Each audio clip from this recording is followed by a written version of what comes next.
Dr. Xanders, I want to live. Could you please extend the payment deadline for my medical bills? Dr. Lucas Xanders stared at me in shock. The Belfort Group has assets worth billions. Mr. Belfort made it onto the list of wealthiest people years ago, and you're his wife. How could you be out of money? I let out a bitter chuckle. If I were still the Annabelle Lincoln of the past, Joseph Belfort would have spent his entire fortune to save me.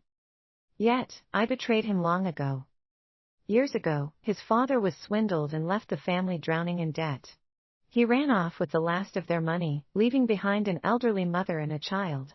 His grandmother collapsed from the shock and was hospitalized. From then on, Joseph carried the weight of the entire family alone. I was the only one by his side. However, I was diagnosed with a hereditary disease.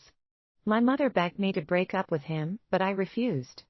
I told her Joseph would never abandon me.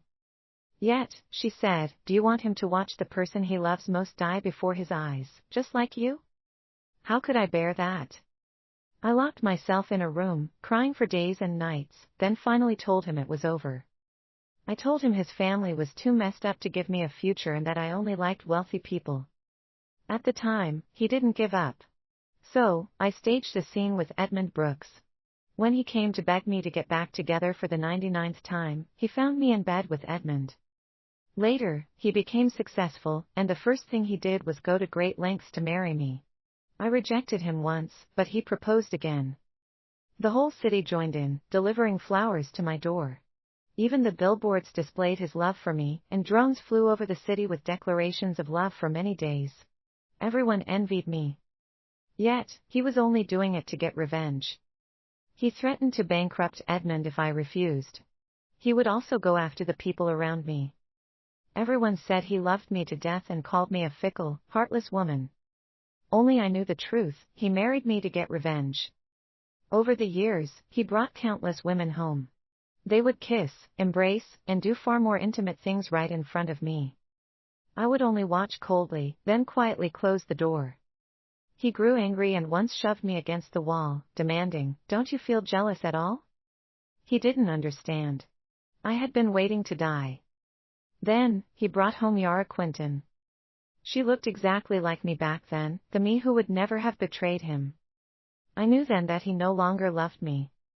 I told myself that was fine. I was dying soon anyway. Once I was gone, the pain would disappear with me. I returned from the hospital and saw their clothes scattered on the doorstep. It had always been like this, except now the woman was Yara. I packed my medical records and a will into a box.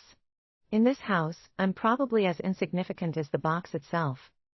The room was silent. It seemed their bout of intimacy had ended. I took a deep breath, trying to calm my emotions. I was preparing to enter and ask Joseph for some money. In what used to be our marriage bed, only Yara lay there now.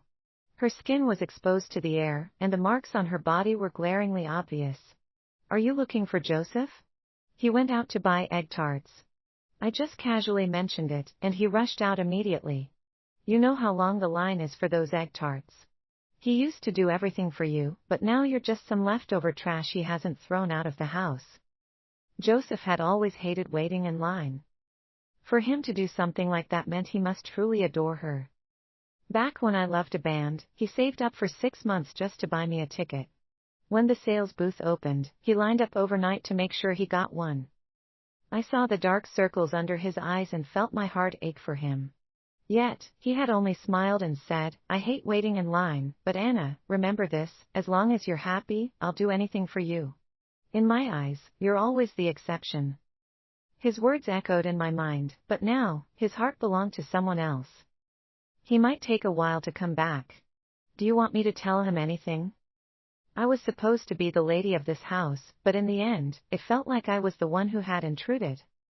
I forced myself to suppress the bitterness rising in my chest. Tell him to give me $500,000. Yara raised an eyebrow in surprise, then opened her phone, holding up an order. "This is the dog tag Joseph bought for Coco a few days ago. It costs exactly $500,000. You don't even have that much on you?" It was laughable, really. The money spent on a dog's accessory was the same amount that could buy my life. Joseph has always been generous with me. Whatever I wanted, he'd give it to me. Sometimes, he'd transfer the money before I even asked, Yara said. She paused, then smirked. You've been married so long, and he won't even give you $500,000. Annabelle, you're truly more of a failure than a dog. Yara's wide eyes sparkled with amusement. She let out a light chuckle. But don't worry, it's just a little money. I'll help you ask for it. The phone connected almost immediately. It was unlike when I called and only heard a cold beep. As soon as Joseph heard it was me, his voice turned cold. What is it? I lowered my voice, trying to preserve the last bit of dignity. Joseph, I'm sick. Could you send me $500,000? He sneered. Annabelle, have you really lost all shame? Now you're pretending to be sick as an excuse. Are you planning to take my money and run off with another man? Back then, you were so proud, wanting to break up because I was poor. Did you ever think you'd be begging me for money one day? If I had known he would act back then, I would have just told him the truth, that my mother was dying and that, in a few years, I would be dying too. I should have let him spend the rest of his life living in constant fear of loss. Fine. If you're not giving me the money, then forget it. I don't need your filthy cash. If Joseph ever found out that this money could have kept me alive a little longer, I wonder if he would regret it. I'd actually love to see you beg, he sneered. I'll deal with you when I get back. With that, Yara took the phone and said coquettishly, when will you be home? Oh, I just saw a necklace I love. It looks just like the one I missed out on last time, but it's so expensive. It's $1 million. Before she even finished speaking, the sound of a transaction notification chimed. Sweetie, just $1 million? As long as it makes you happy, it's worth every cent, Joseph said affectionately. Yara sweetly blew a kiss into the phone, then turned to me with exaggerated sympathy. Oh dear, I'm sorry. I really didn't expect Joseph to love me this much, but you do look terribly sick. If you're willing to entertain me like a dog, maybe I'd consider lending you the money. After all, a human's life is slightly more valuable than a dog's. She paused before continuing, but once you take it, you should leave. You were just here first, he never really loved you. What's the point of holding on? Joseph had brought back many women, and almost every single one of them had said the same thing to me. I never cared, but this time, the pain hit me like a knife twisting in my chest. I laughed. You want me to leave? Did you ask Joseph first? I am the woman he went through hell to marry. Do you think you get to decide whether I stay or go? If he really loved you that much, shouldn't he have divorced me and married you already? Yara's face suddenly changed, and she snorted before throwing a glass from the bedside onto the floor, pressing her hand down on it intentionally. Bright red blood trickled down her fingers, seeping into the glass cracks. She lifted her gaze to meet mine provocatively. Let's see whose side Joseph is really on. I turned around. Joseph was standing at the door, looking anxious. Joseph hurried over, his eyes filled with concern as he gently cupped Yara's injured hand. Joseph, don't be mad, Yara said softly, her eyes brimming with tears. Anna didn't mean to. She just can't stand how well you treat me. She's jealous. Once, Joseph had gone out of his way to make me jealous, but now that I was truly angry, he didn't care. Annabelle, what are you doing? Take your anger out on me, not Yara. She's nothing like you. She's not malicious. I suddenly found it a bit funny.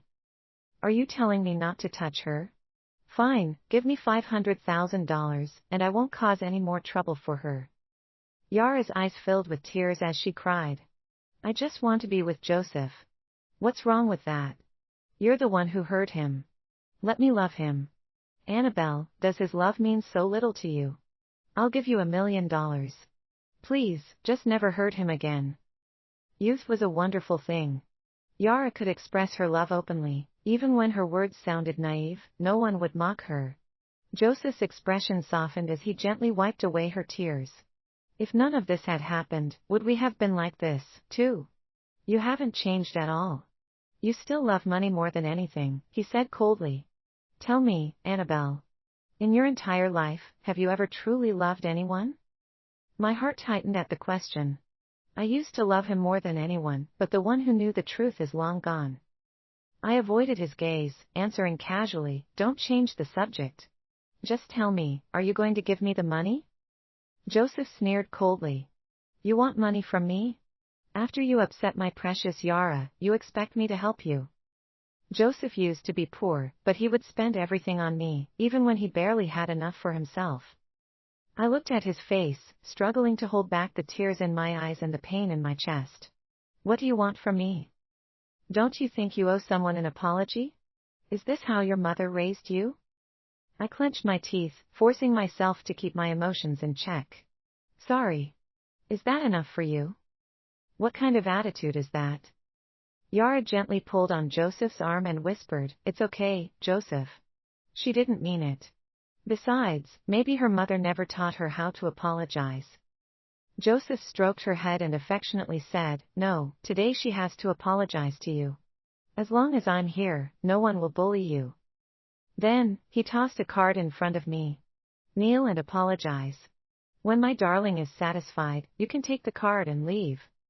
Yara nestled into his arms, looking at me smugly. I clenched my fist so hard that my nails dug into my palm, and warm blood began trickling down my fingers. I didn't need the money anymore. If death was the only way out, then so be it. The pain in my heart and body blended, and I said nothing more as I turned and left. Behind me, I heard Yara's sultry voice. She claimed Joseph truly loved her, and she would never treat him the way I had. The sound of clothes tearing echoed again, and their heavy breathing seemed to press against my ear. I stood at the door for what felt like forever until the sound stopped, and my heart sank into a suffocating silence. During our years apart, I had handmade a gift for him every year on his birthday. However, looking at those things now, I suddenly felt disgusted. I searched through the room, trying to find everything that once belonged to me, only to realize how little there really was. Back when we first started dating, I jokingly asked Joseph to buy me a huge mansion with a hot spring. Yet, he built exactly that for Yara and named it Springville Manor. He once looked at me with eyes full of passion, telling me he would give me the most beautiful jewelry in the world. Later, he bought Yara countless pieces instead. Half of the villa belonged to her, filled with the gifts Joseph had given her. Every dream we once had become reality, only with a different person. The heart-wrenching pain spread through my limbs, as though every blood vessel in my body was being gnawed at by ants. I curled up on the floor, and my mind slowly drifted back to the past. There was a day when I was incredibly unlucky. I was scolded by my boss at work, and it started to pour heavily on my way home. By the time I finally made it back, I was drenched, and that's when I realized my period had started. I cursed my boss while continuing to work overtime. Eventually, I began to lose consciousness. When I woke up, I saw Joseph sitting in front of me, holding a bowl of oatmeal. He said he had sent me a message, but I hadn't responded. Worried that something might have happened to me, he rushed over. We were so poor back then, and it was hard to find a cab. He ran in the rain for hours to get to me. I stared at that bowl of oatmeal, crying uncontrollably. He ended up with a fever for 3 days after that. I asked him why he was so foolish, and he looked at me seriously and said, "Anna, you are my reason for living. As long as you're okay, I can keep going." That was just an ordinary bowl of oatmeal, but I've never eaten anything as delicious since. "Joseph, it hurts so much. Can you make me some oatmeal?" The scene in front of me grew increasingly blurry, and a sharp pain surged through my body. It felt as though my muscles were being twisted into a knot. Soon, I broke into a cold sweat and couldn't help but cry out in agony. Before my consciousness faded completely, I faintly heard Joseph's voice beside me. I thought I must have caught a fever from the rain and was just having a nightmare. Joseph loved me so much, and I kept telling myself he could never be with someone else. When I woke up, everything would be fine again. Before long, a familiar fragrance reached my nose. I opened my eyes to see a bowl of oatmeal at the bedside, with Joseph sitting quietly beside me. His expression was soft, and his eyes were filled with a hint of concern. "You're awake." For a moment, I almost believed we were still in those days from years ago. However, I noticed the fresh scratch marks on his neck that struck me like a slap across the face. Back then, Joseph would try to make me different kinds of food, though our circumstances were poor and his cooking skills left much to be desired. After being with Yara, he took a cooking class. I often saw them together in the kitchen. Joseph prepared the ingredients while Yara happily chatted away about her latest stories. He scooped a spoonful of oatmeal and slowly offered it to me. I didn't know when you'd wake up, so I kept it ready. You don't look well. What happened? He asked. The scene before me overlapped with the past.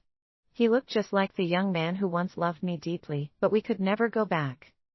I knocked his hand aside, and the bowl crashed to the ground, causing the oatmeal to splatter across the floor, just like our shattered love. Joseph, don't disgust me. He stared at me, gritting his teeth in fury. Annabelle, what is wrong with you? You were the one crying and begging me to make you oatmeal. What's this?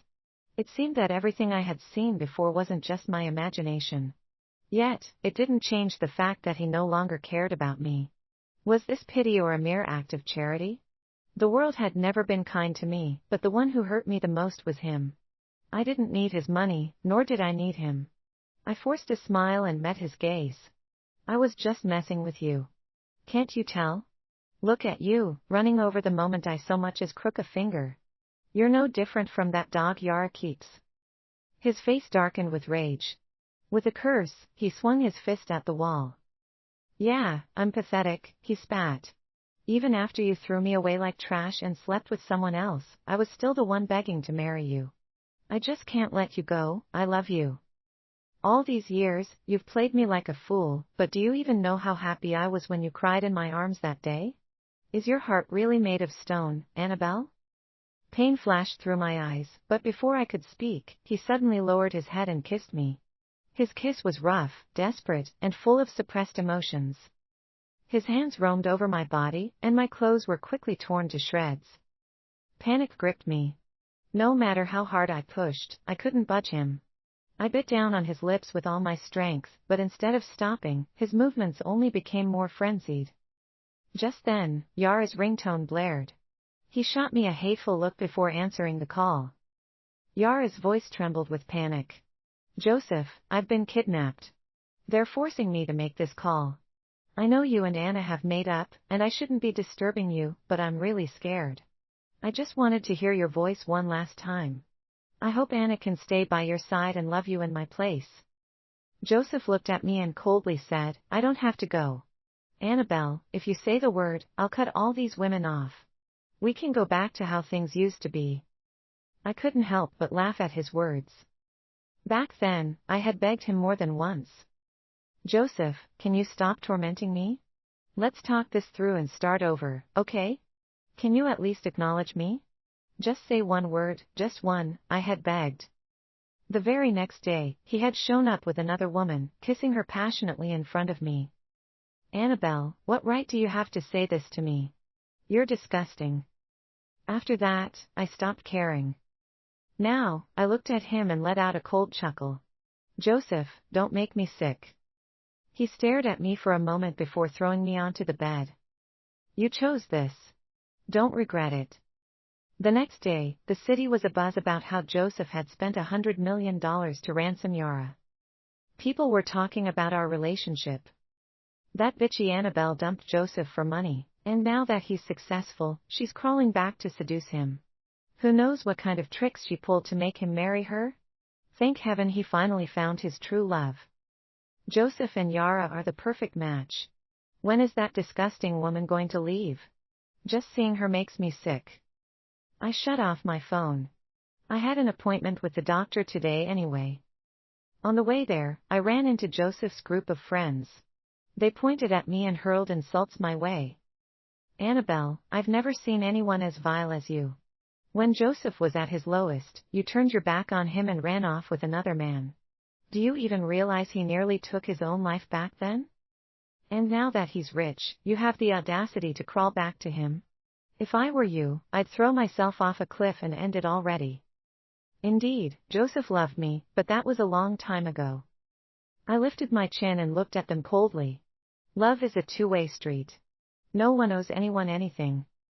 Joseph stood nearby, holding Yara in his arms. His expression was dark, and he didn't even spare me a glance. The rain poured harder, pounding against my bones. The searing pain hit me again, and I could barely hold on. My body curled up on the cold ground. Was I about to die? Joseph cast me a frosty glance. Do you think putting on this little act will make me forgive you? Yara whispered, she really doesn't look well. I once saw an actress playing a cancer patient, and she looked just like this. Maybe we should help her. Joseph rejected the idea outright. Her acting skills are as good as an award-winning actress. Besides, I just saw her medical report, she's perfectly healthy. It's just a bit of rain. She won't die from it. If anything, she deserves to learn a lesson. I watched them walk away. I was in so much pain that I couldn't even utter a word. My condition was worsening. Perhaps dying like this would be a kind of relief. In the end, it was a kind passerby who took me to the hospital. The doctor took one look at my miserable state and scolded me angrily. With your condition, you're still running around in the rain. Do you have a death wish?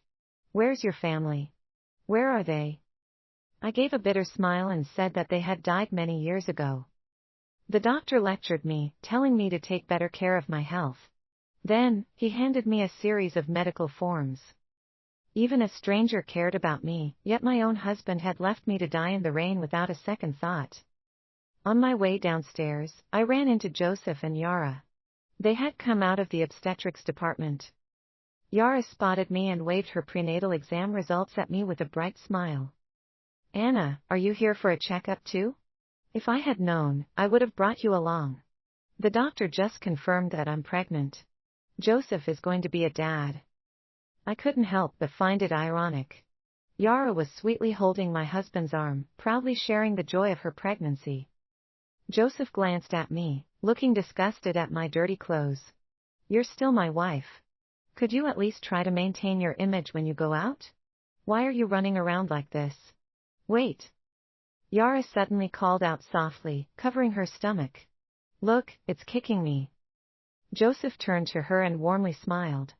It's only 1 month. It can't kick yet. What will the child do when it sees its silly mom? Yara giggled. Anyway, you'll always be by my side. What do I need to be smart for? Joseph looked at me as if he wanted to say something, but Yara tugged at him, saying it was time for their next checkup. I watched them walk away, then turned to walk toward my death. The medical report showed my life expectancy was only a month or 2.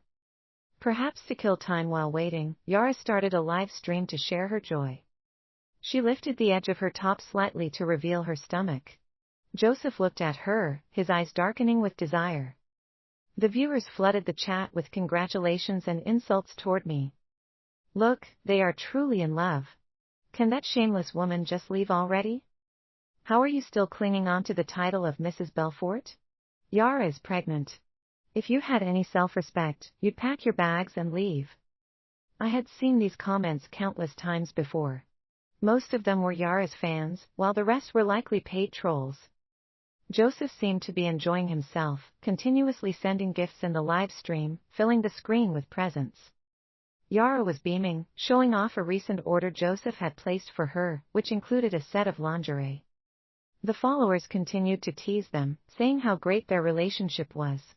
Some even asked about their favorite positions, jokingly claiming they wanted to learn. Yara blushed deeply. How can we discuss such private matters in public? We're fine with anything. However, the viewers weren't satisfied and kept egging them on. Joseph reached out and blurred the screen with a mosaic filter.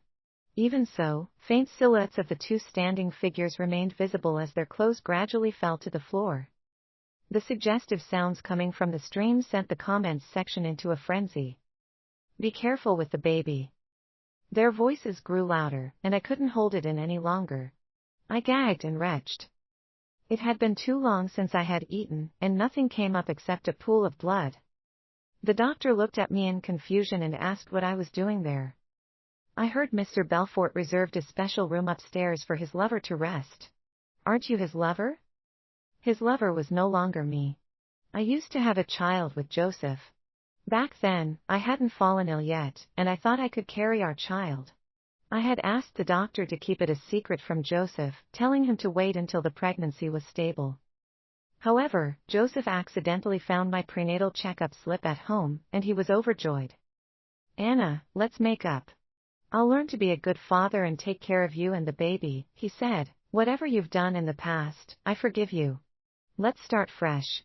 Yet, he didn't know that day was the day my illness truly began. The baby was already 3 months old, and the doctor told me the chances of survival were slim. Even if the child lived, there would be severe congenital defects. When Joseph found me, I had just come out of surgery. Yara looked at me with a pained expression. "Anna, even if you hate Joseph and want nothing to do with him, the baby is innocent. How could you just kill it?" I wanted to explain, but then I saw Joseph's expression. "Annabelle, was it so disgusting to carry my child? Was it so disgusting that you'd rather kill it just to cut ties with me?" Why was it that when Yara said a single sentence, he believed her completely? That was my child, too. Did he think it hurt me any less? In the end, as if possessed, I coldly said, "Yeah. The moment I realized it was your child, I'd rather it die." After that, our relationship was almost completely torn apart. The noise on my phone died down, and the number of people in the live stream kept increasing. Some viewers asked when they were getting married. Yara removed the mosaic, flashing a mysterious smile as she took a ring out and gently placed it on both her and Joseph's hands. Joseph had always worn a ring, but it wasn't nearly as extravagant as the one Yara now wore. That ring was a family heirloom. When Joseph and I confirmed our relationship, my mom gave it to him. At that time, he was overjoyed and said he would always treat me well. "Your family has accepted me as their son-in-law. You can't run away now," he said. For years, he had worn that ring, never once taking it off. However, it now lay discarded to the side as if it were nothing. That ring was the only thing my mother had left me. I couldn't just watch them trample over it. When I arrived at the hospital room, they were still wrapped in each other's embrace. "Where's the ring? You can return it to me now, can't you?" Yara chuckled. "So that ugly thing was from you? No wonder I always wondered why Joseph kept wearing it. Anna, did you think he wasn't worthy of something better?" She lifted Joseph's hand, proudly displaying a pair of dazzling couple's rings. "I personally picked these out. You won't believe how expensive they are. They cost enough to buy several homes in the city." I ignored her and turned to Joseph. "You know what that ring means to me. Where is it?" Joseph scoffed. "What meaning? Wasn't it just some worthless trinket your family used to deceive me? Trash belongs in the garbage where it should be. I was such a fool back then. I should have realized sooner. Your mother was just as conniving, trying to win me over with a cheap piece of junk." A surge of fury overtook me, and I slapped him across the face. "Insult me all you want, but insult my mother, and you're asking for death." Yara quickly stepped aside, sneering. "Are you insane? You two are disgusting, and we're just saying it out loud. With a mother like that, no wonder she raised a daughter like you." Even in her last moments, my mother had been thinking of Joseph and me. And now, they dared to slander her like this. Before I even realized it, I lunged at them, landing slap after slap. "If you insult my mother again, I'll kill you."